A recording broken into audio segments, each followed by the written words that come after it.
Hello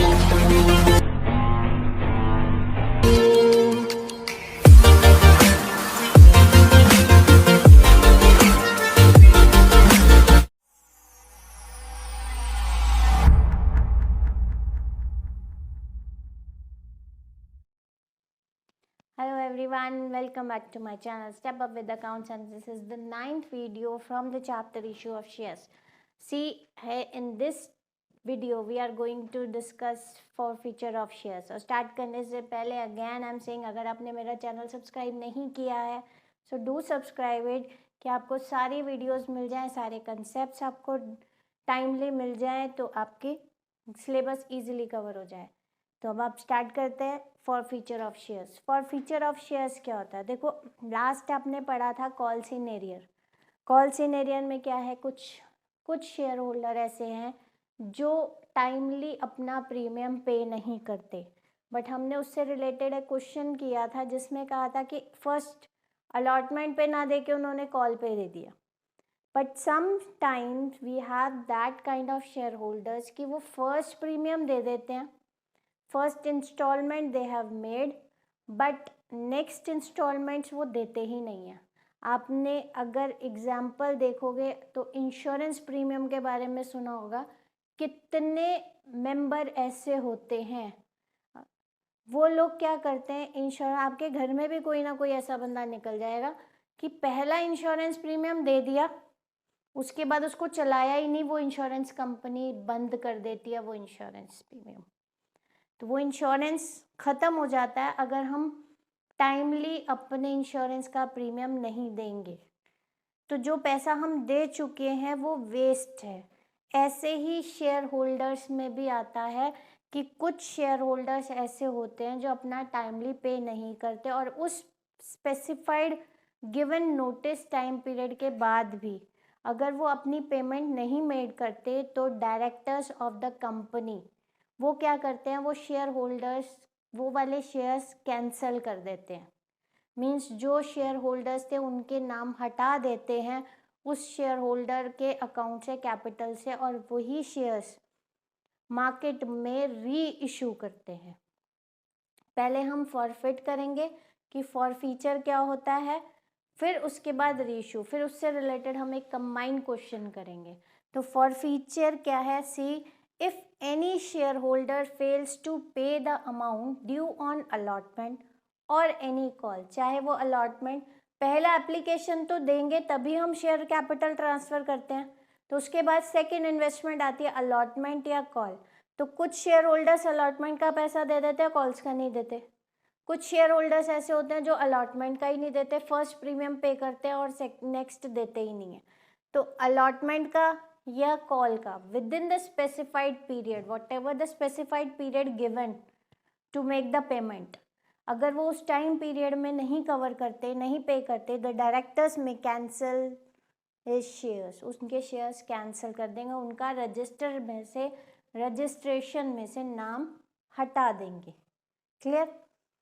The shares can be forfeited only if the article of association of the company allow them to be forfeited.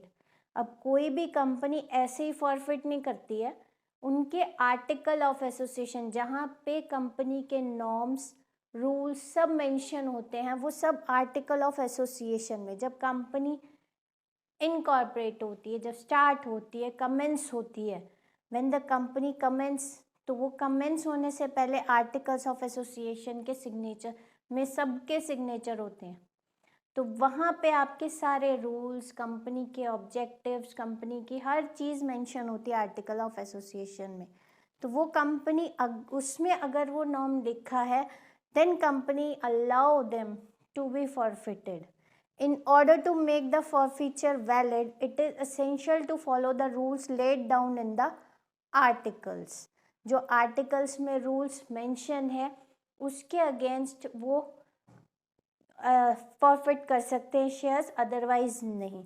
If no rules are given, अगर suppose करो नहीं है rules given, नहीं है article of association में, उस case में क्या करते हैं, और वो कंपनी के कुछ शेयर होल्डर ऐसे हैं जो दे ही नहीं कर रहे, पैसा पे ही नहीं कर रहे हैं, तो क्या क्या करेंगे उस केस में?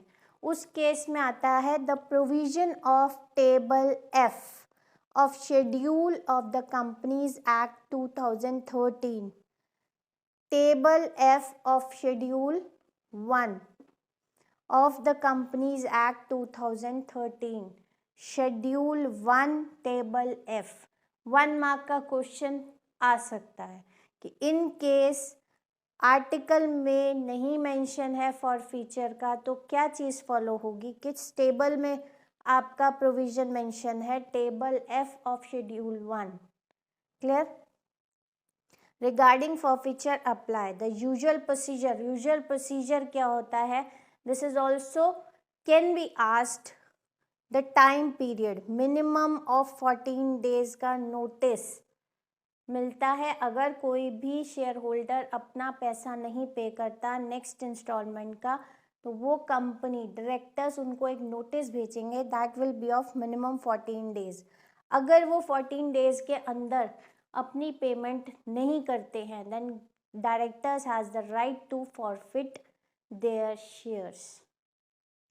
तो ये this can be asked in 1 mark. किस टेबल में आपका प्रोविजन मेंशन है फॉर फीचर का? Table F. नेक्स्ट, मिनिमम कितना टाइम पीरियड देते हैं पेमेंट करने का? 14 डेज का नोटिस देते हैं. जो पूरा कर अगर पूरे टाइम पीरियड पे अगर पे कर देते हैं then it will be okay. नहीं पे करते then the company has the right to forfeit their shares. Next is entry कैसे होती है? देखो जर्नल एंट्री यहाँ पे forfeiture of shares at par का बता रही हूँ. इसके बाद मैं बताऊंगी फॉर फीचर एट प्रीमियम. कि प्रीमियम के टाइम देखो आपके पास दोनों ऑप्शन है. प्रीमियम ले रहे हैं तब फॉर फीचर कैसे होगा और एट पार पे फॉर फीचर. एट पार पे सिंपल एंट्री है और ये कब करना है? जिस टाइम पीरियड पे आपको क्वेश्चन में कहा है कि अगर अलॉटमेंट के बाद फॉरफिट करना है तो will go with the entry after allotment. और अगर बोला फर्स्ट कॉल के बाद then we have to go with the first call entry and then will go with next entry. तो फॉर फीचर की एंट्री कैसे होती है? Forfeiture of shares at par share capital account debit. अब इसमें क्या एंट्री है? Amount आएगा. अमाउंट आता है number of shares forfeited into called up value पर शेयर. अब देखो कॉल्ड अप वैल्यू क्या है? 10 रुपीज़ आपका टोटल है सपोज करो जो आपके कॉल है. अब इन शेयर्स की इंस्टॉलमेंट्स का 10 रुपीज़ है. Face value is 10 rupees. अब इन्होंने कहा कि आफ्टर अलॉटमेंट कैंसिल होती है तो आफ्टर अलॉटमेंट करते हैं. सपोज करो 5 रुपीज़ 5 तक ही हम अभी मांग पाए हैं. 3 एप्लीकेशन पे 2 अलॉटमेंट पे. अलॉटमेंट के बाद क्वेश्चन में बोल दिया आप फॉरफिट कर दो. तो उन्होंने मांगी कहाँ तक की कॉल? मांगी कॉल थी हमने अलॉटमेंट तक की. तो अलॉटमेंट तक की मांगी. जहाँ तक कॉल मांगी वही अमाउंट लेंगे हम. तो नंबर ऑफ शेयर्स जितने कॉल्ड अप कर लिया वही अमाउंट आएगा. दूसरा अमाउंट नहीं आएगा. मींस टोटल नहीं आप मल्टीप्लाई करोगे नंबर ऑफ शेयर्स. अगर आपके 200 शेयर्स फॉरफिट हो रहे हैं तो शेयर कैपिटल में जितना अमाउंट हम मांग चुके हैं कॉल ड्यू कर चुके हैं वो अमाउंट तक आएगा. पूरा अमाउंट नहीं आएगा. पूरा फुल फेस वैल्यू नहीं आएगी. जितना हम कॉल कर चुके हैं वहाँ तक आएगी. 200 इंटू 5. क्लियर? 2 share allotment. अगर अलॉटमेंट का पैसा नहीं मिलता तो अमाउंट नॉट रिसीव्ड ऑन, जो नहीं मिला वो एंट्री आएगी. अमाउंट वो आएगा जो नहीं मिला. 2 शेयर अलॉटमेंट. अगर फर्स्ट कॉल नहीं मिला तो 2 शेयर कॉल. जोन सी भी कॉल नहीं मिला और उसके बाद आप फॉरफिट कर रहे हो. 2 share forfeiture account. For feature में आपका वो अमाउंट आता है जो हमें मिल चुका है and this will be treated as capital profit. ये कैपिटल प्रॉफिट में जाता है अगर इसका यूज़ नहीं होता. तो इट कैन बी कि ये जो आपका अमाउंट है ये वो अमाउंट मेंशन होता है जो हमें मिल चुका है। एज लाइक अगर अलॉटमेंट नहीं मिला तो एप्लीकेशन तो मिल ही गया होगा, तो एप्लीकेशन का जो अमाउंट मिल गया वो इधर आएगा।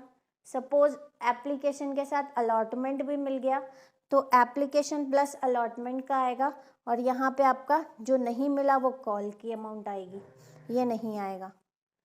क्लियर? तो एक इससे रिलेटेड एग्जाम्पल छोटा सा करेंगे जिससे आपको एंट्री समझ आ जाएगी, फिर हम प्रीमियम का करेंगे, प्रीमियम के बाद एक क्वेश्चन करेंगे।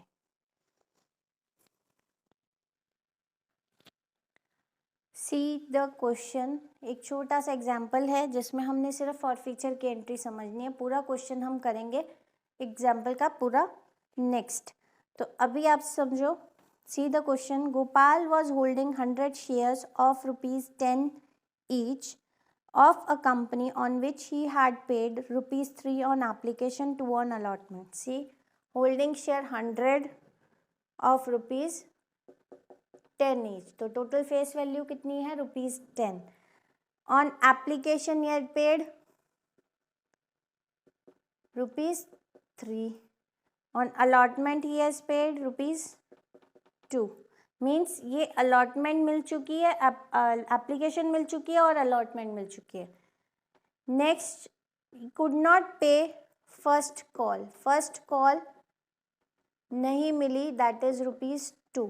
तो टोटल इसका मतलब क्या है, यहाँ पे आपको कॉल नहीं मिली। If the shares of the Gopal are forfeited by the directors, the entry of the forfeitures of the shares what will be? सी, यहाँ तक कॉल किया है हमने, सेकेंड कॉल तक पहुंचे ही नहीं है, तो शेयर कैपिटल में आपकी एंट्री कहाँ, टोटल कितना हम कॉल्ड अप वैल्यू कर चुके हैं? 3 + 2 + 2 ₹7। तो शेयर कैपिटल में हम कितनी कॉल्ड अप वैल्यू डाल चुके हैं? आपका ₹7। हमने पूरा नहीं मांगा, तो एंट्री क्या आएगी? शेयर हमने एप्लीकेशन का रिसीव हो गया हमें अमाउंट, अलॉटमेंट का रिसीव हुआ, नहीं रिसीव हुआ फर्स्ट कॉल का, तो इट मीन्स हमने यहाँ तक पैसा मांग लिया है, इसके बाद हम फॉरफिट कर रहे हैं। तो फॉरफिट करेंगे, it means we had called up till ₹7 instead of 10, तो हम ₹7 तक की एंट्री करेंगे। Share capital account debit, amount would be 100 × 7, that is 700. 2 share, देखो एप्लीकेशन मिल चुका है, दिस वी हैव रिसीव्ड, और जो सा नहीं मिला है वो फर्स्ट कॉल, तो share first call account, amount would be 100 × 2, 200. 2 share forfeiture account, कितना अमाउंट आएगा? ₹3 मिल चुका है, ₹2 मिल चुका है, 3 + 2 5, सो यहाँ आ जाएगा आपका 500, 100 × 5, ये आपकी फॉर फीचर की एंट्री हो गई। सिंपल है, सिर्फ ध्यान रखना है कि शेयर कैपिटल में हम वो अमाउंट लेंगे, वो वैल्यू लेंगे जो कॉल्ड अप हो चुकी है, जहाँ तक कंपनी शेयर होल्डर से पैसा मांग चुकी है। क्योंकि आपकी एंट्री क्या होती है, सबसे पहले एप्लीकेशन पे रिसीव होता है अमाउंट, फिर अलॉटमेंट की कॉल ड्यू की जाती है, ठीक है।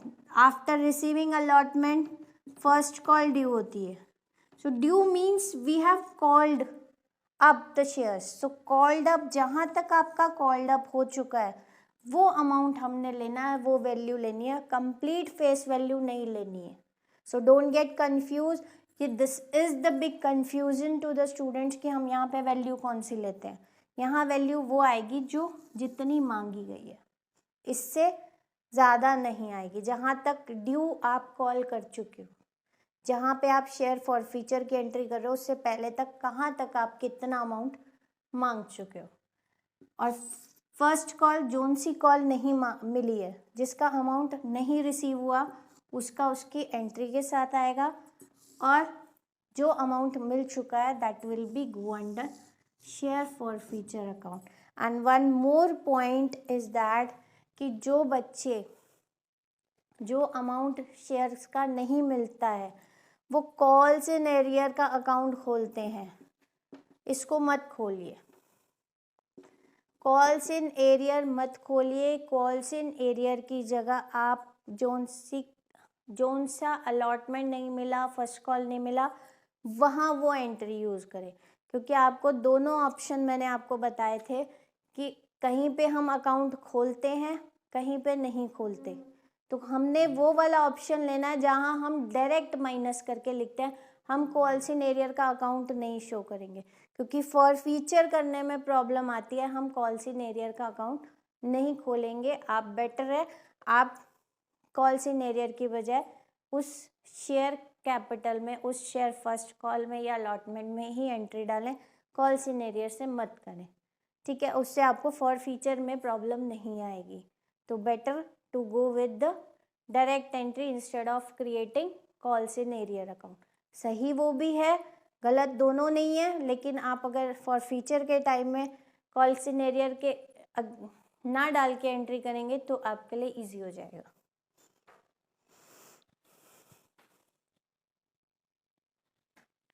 हाँ जी, अब आते हैं हम for feature of shares which were issued at premium. देखो अगर प्रीमियम पे इशू किए हैं तब फॉरफिट कर रहे हैं, इट मीन्स इस we have to option.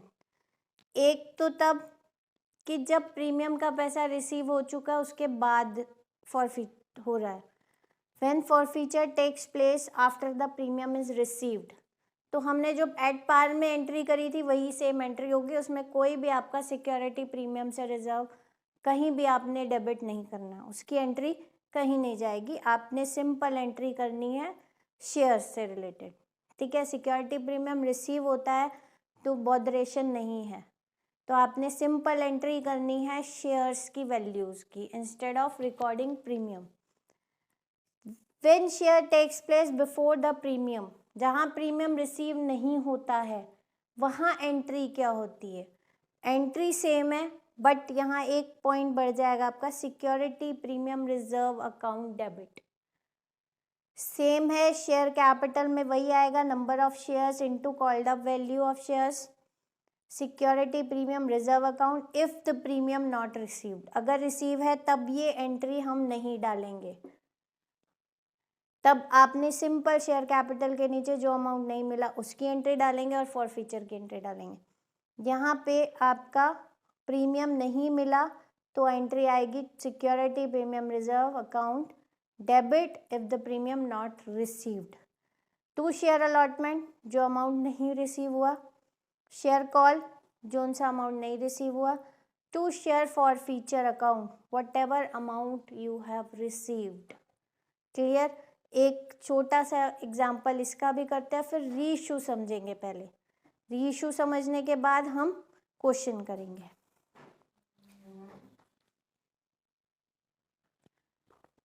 See the question on the screen. X Limited issued 100 shares of rupees 100 each to Gopal at a premium of 4 per share. 100 shares of rupees 10 with the premium 4. Only 3.5 per share have been received on these shares on application. Gopal has not received 6.50 on allotment including premium.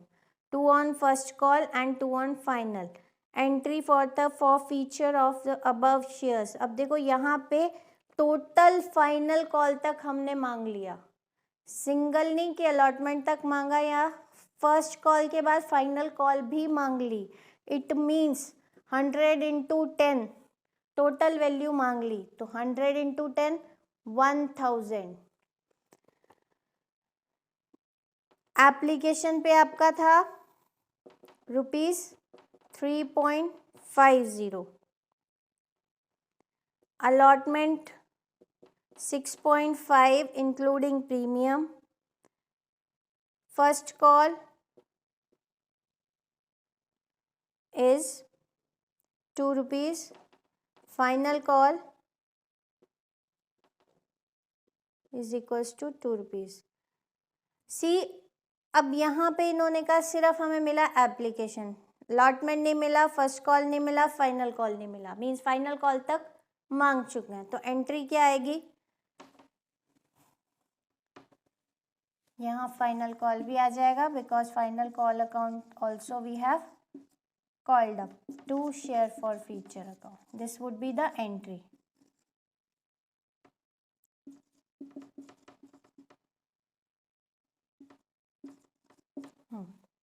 C premium में कितना आएगा, देखो premium is the 4 rupees, so 400, 4 rupees premium, so 100 into 4, 400। Share allotment, allotment में आपका total आएगा 6.5, क्योंकि premium included है। अगर प्रीमियम मिल चुका होता तब हम एंट्री में अमाउंट शेयर का डालते, यहाँ पे आपका प्रीमियम नहीं रिसीव हुआ है, so will write 6.5 into 100, 650। First call नहीं मिला 200, फाइनल कॉल नहीं मिला 200, and what we have received 3.5 means 350 we have received, that will be go under forfeiture account. ये आपकी तब एंट्री बनेगी जब आपका प्रीमियम रिसीव नहीं हुआ। क्लियर। अब एक री इशू का समझते हैं, फिर री इशू ऑफ फॉरफिटेड शेयर्स। री इशू ऑफ फॉरफिटेड शेयर्स क्या है, जब आपके शेयर्स फॉरफिट हो जाते हैं, मींस कैंसिल हो जाते हैं। फॉरफिट होना मतलब कैंसिल हो जाना, कि आपकी पेमेंट पुराने शेयर होल्डर्स ने पेमेंट नहीं करी तो आपके शेयर्स फॉरफिट हो गए।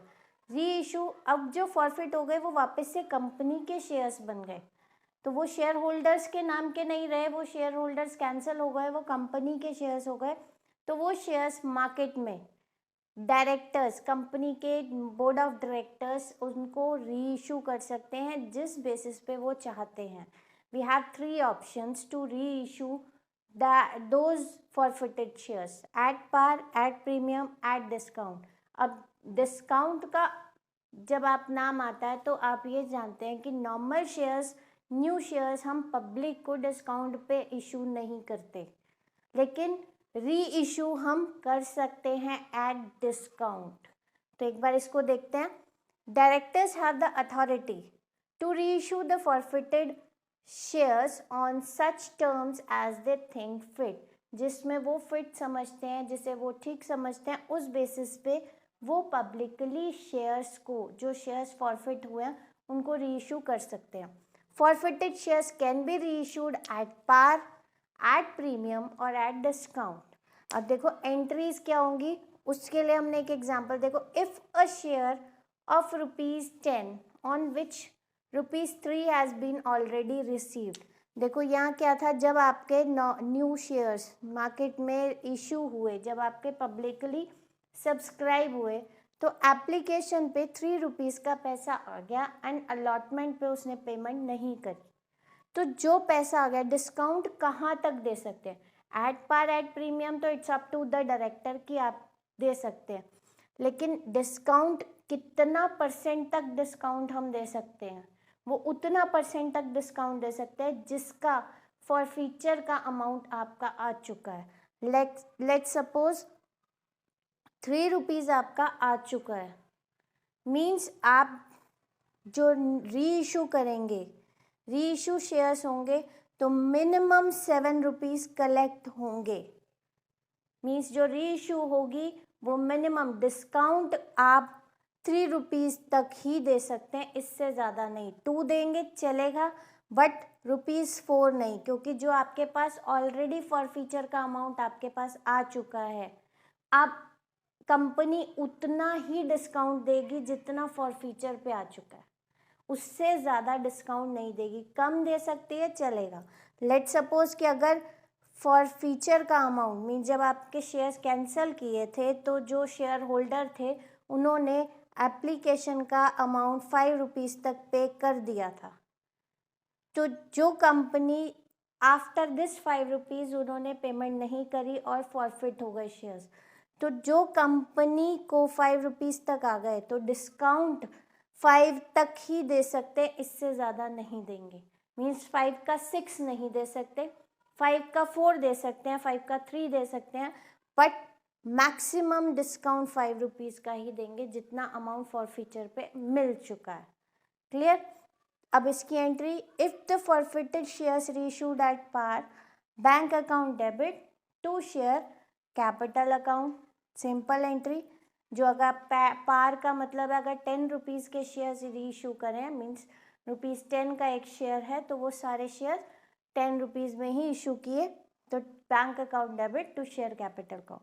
प्रीमियम में देखो, जो प्रीमियम होता है वो सिक्योरिटी प्रीमियम रिजर्व है, वो कैपिटल प्रॉफिट ट्रीट होता है आपके कंपनी का। Bank account debit to share capital account to security premium reserve account. ये क्या आता है, जब आपका शेयर कैपिटल की वैल्यू 10 रुपीज़ है और सपोज 12 रुपीज़ आपको अमाउंट मिल रहा है as because of the goodwill of the company, तो 2 रुपीज़ का security premium that will be treated as with the separate account to security premium reserve account, and that can be treated as capital gain of the company. If the forfeited shares reissued at discount, discount एक loss है, तो loss पे जब आपकी discount पे जब आपकी company reissue कर रही है तो जनरल एंट्री होगी bank account debit share forfeiture account debit to share capital account. तो जितना शेयर रिसीव हुआ अमाउंट वो इधर जाएगा बैंक में, जितना आपने डिस्काउंट दिया फॉरफीचर में, टू शेयर कैपिटल जो टोटल कैपिटल की वैल्यू थी।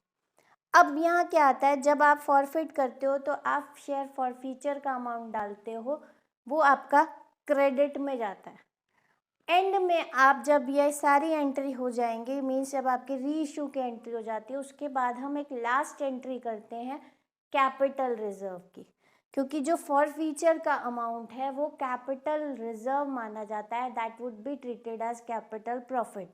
तो फॉरफीचर में से जो आपका लॉस हुआ, जो डिस्काउंट गया, वो माइनस करेंगे। मीन्स जो आपने फॉरफीचर का पिछली एंट्री समझी, इससे पहले फॉरफीचर में जो एंट्री डाली थी वो क्रेडिट में डाला था, क्रेडिट और लॉस उसका डेबिट। तो फॉरफीचर के टोटल में से अगर सपोज पूरा का पूरा डिस्काउंट में चला गया तो ज़ीरो हो जाएगा, कैपिटल रिजर्व में कुछ नहीं जाएगा, बट पूरा कभी नहीं जाता, तो जितना जाएगा टोटल फॉरफीचर में से डिस्काउंट वाला अमाउंट हम माइनस करेंगे और जो बच जाएगा balance would be transfer to capital reserve account, क्योंकि वो कैपिटल गेन है। Share forfeiture account debit to capital reserve account. Clear? अब ये कैपिटल रिजर्व आपका कहाँ जाता है, ये कैपिटल रिजर्व है बैलेंस शीट में रिजर्व एंड सरप्लस में कैपिटल रिजर्व के नाम से इसकी एंट्री होगी। जैसे आपने security premium reserve capital reserve में डालते हो रिजर्व एंड सरप्लस, तो रिजर्व एंड सरप्लस के अंडर हेड बनेगा कैपिटल रिजर्व, जितना भी आपका बच जाएगा वो कैपिटल रिजर्व में ट्रांसफ़र हो जाएगा। ठीक है, इससे रिलेटेड हम एक क्वेश्चन करेंगे अभी, उसके बाद नेक्स्ट वीडियोस में हम 1-2 क्वेश्चन और करेंगे जिसके साथ बैलेंस शीट भी करेंगे। अभी हम एक प्रैक्टिकल जर्नल एंट्रीज का क्वेश्चन करेंगे जिससे आपको क्लियर हो जाएगा फॉरफीचर की एंट्री और उसकी री इशू की entry. Yes, see the question on the screen. We'll go with one question for the forfeiture and reissue of shares. See, Pawan Limited was registered with an authorized capital of ₹5 lakh divided into shares of ₹10 each.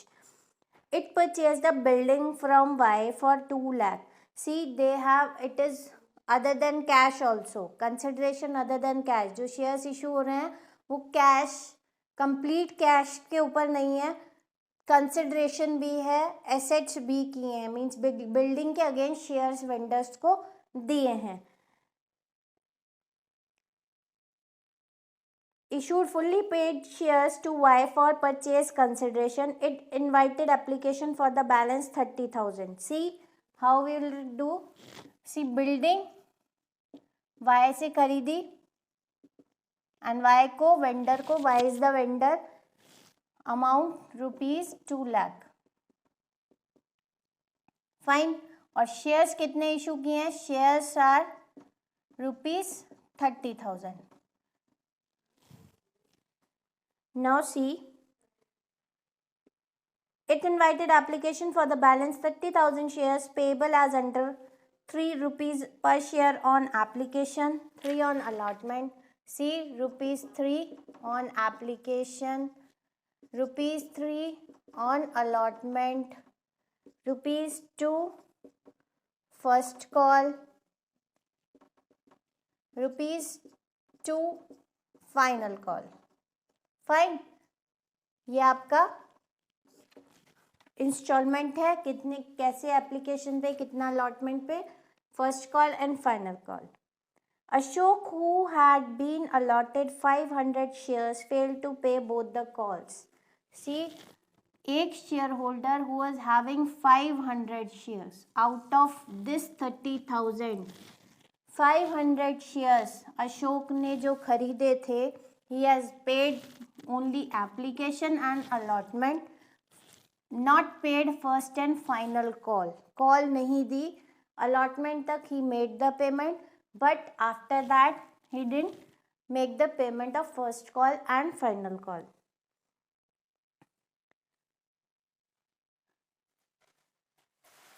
His shares were forfeited and reissued at ₹9 per share to Hari. Hari को दिए, reissued. These shares were forfeited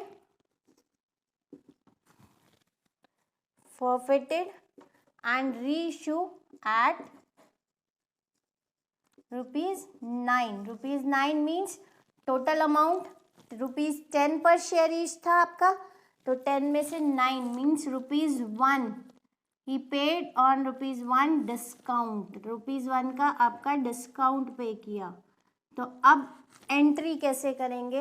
let's go with the first. अब यहाँ पे एक चीज़ का ध्यान रखना, यहाँ पे फॉरफिट कब हुए हैं? फाइनल कॉल के बाद. मीन्स हमने फाइनल कॉल तक कस्टमर से, जब आपको यहाँ बोला है कि आफ्टर फाइनल कॉल नहीं दी, बोथ द कॉल्स नहीं पे करी, it means company has called up till final call. Final call तक वो मांग चुकी है अमाउंट, तो इट मीन्स आपका फुल अमाउंट आता है शेयर कैपिटल. जब आप फॉरफिट करते हो तो कॉल्ड अप अमाउंट कितना है? ₹10.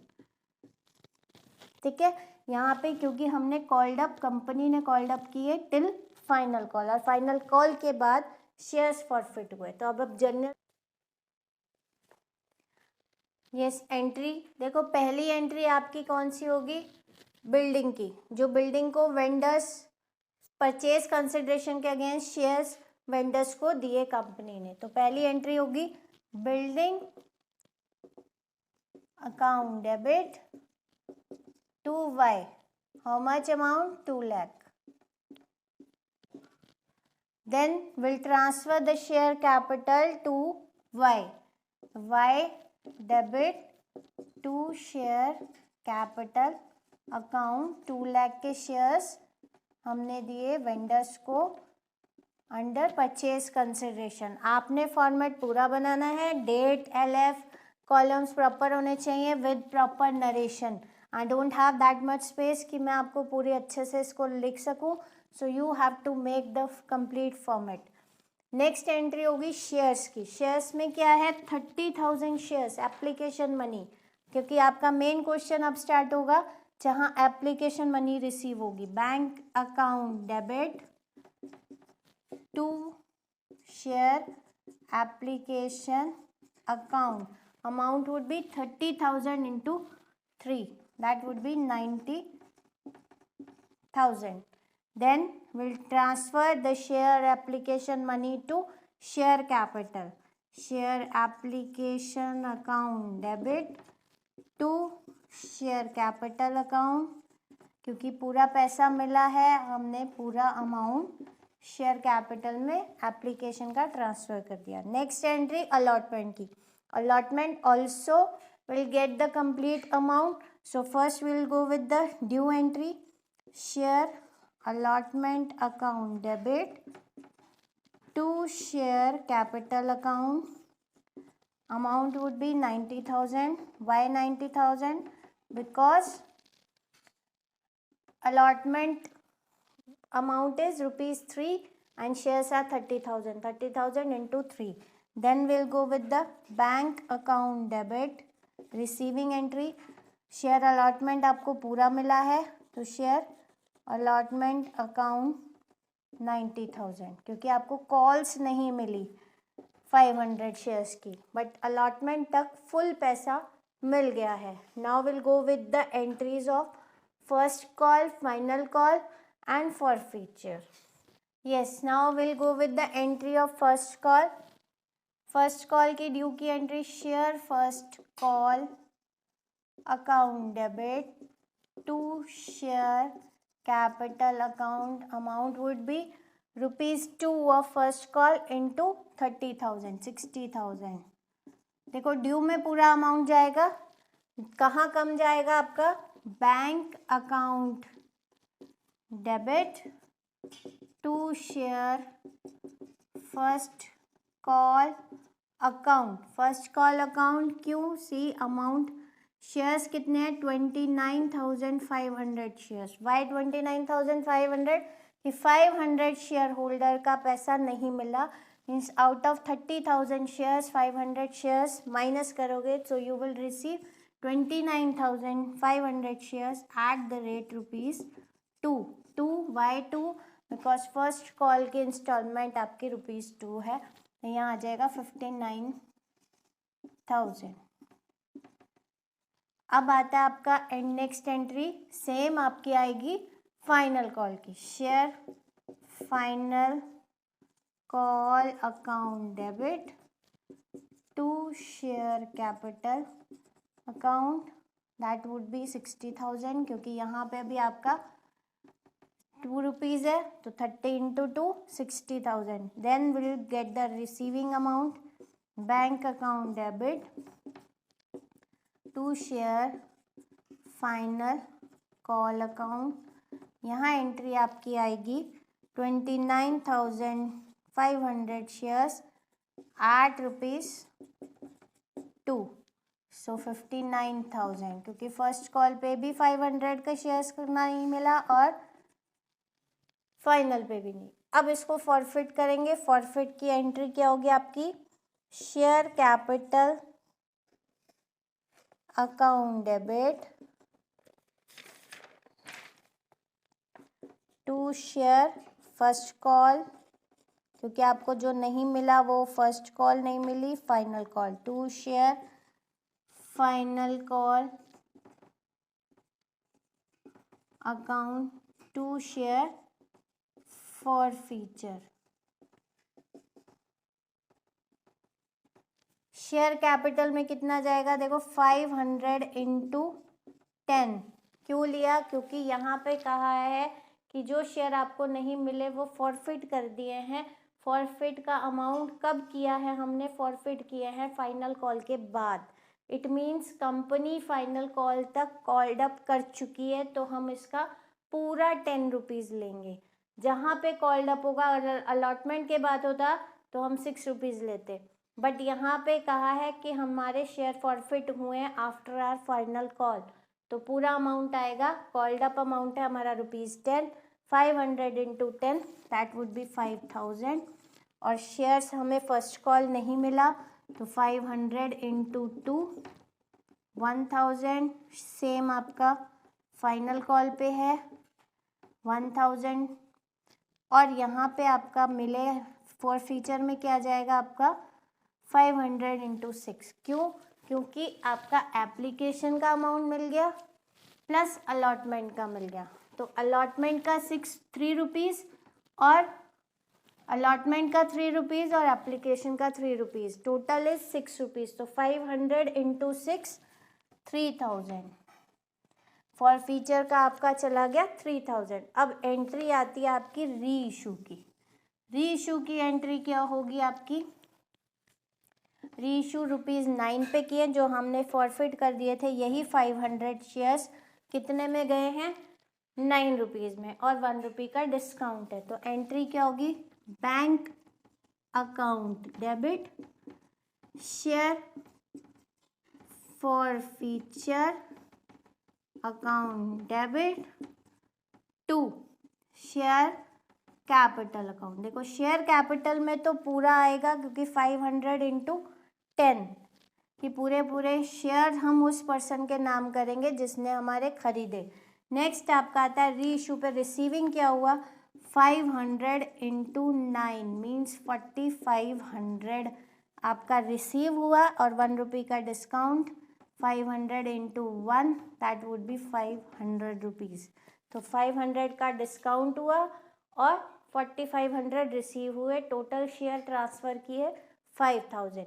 इसके बाद जो आपका फॉरफीचर का अमाउंट आता है वो कैपिटल गेन है, और फॉरफीचर जब डिस्काउंट पे आप री इशू करते हो तो that would B capital loss. तो कैपिटल गेन में से हम कैपिटल लॉस माइनस करके जो बैलेंस बचेगा that will transfer to capital reserve account. ठीक है, वो जाएगा आपका रिजर्व एंड सरप्लस में, बैलेंस शीट के रिजर्व एंड सरप्लस कॉलम में आपका कैपिटल रिजर्व में जाएगा नोट्स टू अकाउंट। तो यहाँ पे एंट्री अब आपकी बैलेंस कहाँ ट्रांसफर होगा, आपका कैपिटल रिजर्व में। क्या आएगी entry, share forfeiture account debit to capital reserve account, amount would be 2500। कैसे आया 2500, 3000 आपका फॉर फीचर का कैपिटल गेन था जिसमें से माइनस कर दिए, राइट ऑफ कर दिया हमने डिस्काउंट 500, तो आपका टोटल कैपिटल रिजर्व में आ गया 2500। और एक चीज़ ध्यान रखनी है, ये अगर कैपिटल गेन आ रहा है फॉर फीचर है तो फॉर फीचर में आपका जो हम ट्रांसफ़र करेंगे, अगर आपने फॉर फीचर डिस्काउंट पे रीइशू किए हैं, अगर आपने ये एट पार या एट प्रीमियम पे किया होता तो जितना फॉर फीचर का अमाउंट है वो टोटल का टोटल आपका कैपिटल रिजर्व में जाता। बट अगर डिस्काउंट पे किया है तो डिस्काउंट को हमने, कैपिटल लॉस को हमने कैपिटल गेन में से राइट ऑफ करना है और बैलेंस ट्रांसफ़र करना है। बट अगर ये नहीं होगा तो we need not to write make the balance, we have to write the complete amount whatever the forfeiture we are having. तो ये आपने ज़रूर करना है, कैपिटल रिजर्व ज़रूर समझना है।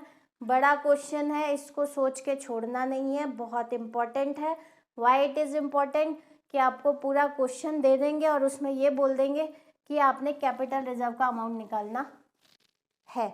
तो आपको कैपिटल रिजर्व का अमाउंट निकालना है तो आपको पूरा का पूरा क्वेश्चन रफली सॉल्व करना पड़ेगा, चाहे वो आपके ऑब्जेक्टिव हैं चाहे कुछ भी है। तो this topic is very important, don't miss this topic. इसके बाद हम नेक्स्ट वीडियोस में इसकी बैलेंस शीट भी समझेंगे, प्लस इससे रिलेटेड 1-2 क्वेश्चन और करेंगे जिससे ये कंसेप्ट आपको पूरा अच्छे से क्लियर हो जाएगा। Till then thank you and have a nice day.